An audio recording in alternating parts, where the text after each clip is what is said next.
As we continue our discussion about statistics specific to chemistry, an important topic is this idea of statistical significance. And that's one of the topics that we're going to be talking about today. And I found this cartoon from XKCD that I thought was cute, so I hope that you enjoy that. So there's two common questions that you'll often come across when studying analytical chemistry or as an analytical chemist. One is this first question: does our measured answer agree with the accepted answer with an experimental error? And the second is, a quantity is measured by two separate methods that give two different answers. Do these results agree with an experimental error? So this first question we've already covered. So this is this idea of you have a known standard, you use your method to take several replicate measurements of that standard. If your measurement's confidence interval includes that known value at 95% confidence, then we say that our answer agrees with the expected answer with an experimental error. So this is what we did quite a bit on in the last class when we were working in Excel. We talked about two different examples, both ATP and also an organic contaminant, and we looked at data sets and compared them to standard reference materials and calculated the confidence interval. And if the range included the known answer, then the results agree. The second question is a little bit different. So the second question is a new idea, and this is comparing two sets of replicate measurements. So the t-test is also valuable to compare two different sets of data to determine if they are the same or different, or stated statistically, are there significant differences between two sets of data? So that's what we're going to be talking about. And this is the t-test. So the t-test compares two sets of replicate measurements, assuming that your standard deviations are not significantly different. And we're not going to be talking about the case where they are significantly different. So we're going to be skipping that. So basically, to determine statistical significance or significant differences, the first thing we have to do is calculate our pooled standard deviation. So you use this equation to calculate your pooled standard deviation. Basically, you take each standard deviation, square it, multiply it by the degrees of freedom, and divide it by the total degrees of freedom between the two different data sets and take the square root of it. So that's our pooled standard deviation, which is this value right here. And then to calculate our t-value, we take the difference between our two means, divided it by our pooled standard deviation, and then take the square root of our first data set's number of measurements times our second data set's number of measurements divided by the total number of measurements and take the square root of that. Okay, so this is our calculated t-value. So then you can look up in your t-table, and if your calculated t-value is greater than your t-table value at 95% confidence, then we say that the difference is significant. Okay, so I want to show you an example. Hopefully this will help a little bit. And this example is from your textbook, but it's also a little bit of interesting piece of history. So before 1895, scientists thought the air was made up of just nitrogen and oxygen gas.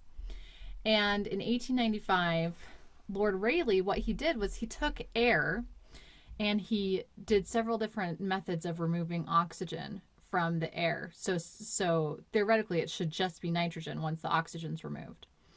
And he compared the mass of air after oxygen was removed with chemically generated nitrogen. And he got slightly different masses. And he clearly did very careful measurements, because when you look at his data, so this is the air with oxygen removed, so nitrogen from the air, and this is nitrogen from a chemical reaction. And you can see that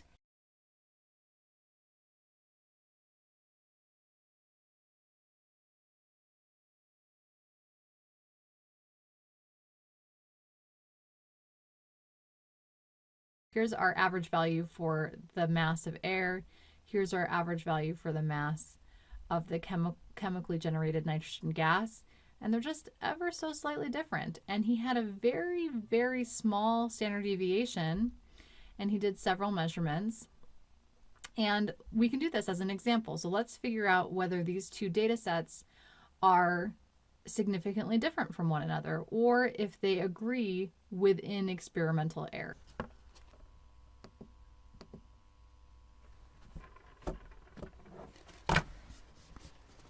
Okay, so we're going to go ahead and do this problem. So the first step for the t-test is we need to calculate our pooled standard deviation. So again, this is making the assumption that the two standard deviations aren't different from one another. In this case, they're off by about an order of magnitude, so they're definitely different from one another, but we're just going to only use this case. We're going to make the assumption that they're similar to one another just for simplicity. So we'll say that S pooled is equal to our first standard deviation, the square root of our first standard deviation, 0.000143 squared times our degrees of freedom for the first set, which is 6, plus 0.00138 squared times our degrees of freedom, which is 7. And then we'll divide that by our total degrees of freedom, so n plus 1, n1 plus n2 minus 2. So 7 plus 8 minus 2, so 15 minus 2, which is 13.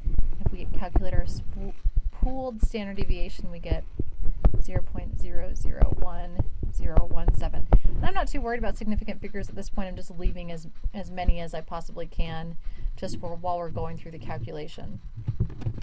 Okay, so then to our t calculated, we're going to take the difference between our two averages. So and that's the absolute value of that.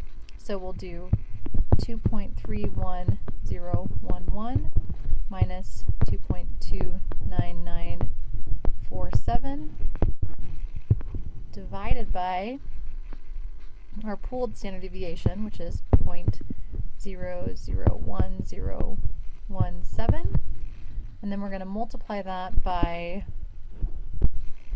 our n1, which is 7, times 8 divided by 7 plus 8, which is 15.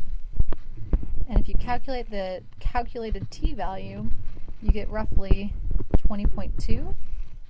So then we can go look up in our t value, our t table, what our t value is. So here we have a total of, so n total is equal to 15. So our degrees of freedom is going to be our total number of replicates minus 2, because we have two different sets of data. So it's going to be 15 minus 2, which is 13. So our t value at 95% with 13 degrees of freedom, if you look that up in a t table, it's roughly 2.16, and we calculated 20.2. So our t calculated is much greater than our t table at 95% confidence. So we can say that the difference between these two data sets, the difference is significant. All right, so that means that, so to wrap this problem up, that means that there's something going on here between these two sets of data.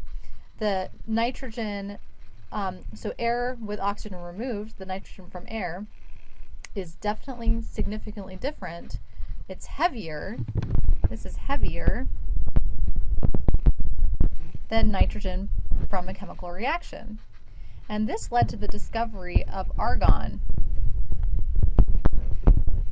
And we now know that argon makes up about 1% of our atmosphere. And this was a really important discovery. And in 1904, Lord Rayleigh won the Nobel Prize in physics, which kind of surprised me. You would think that this would be a chemistry Nobel Prize, but nonetheless, he won the Nobel Prize. So this is just another way of showing how important it is to make very careful measurements and to understand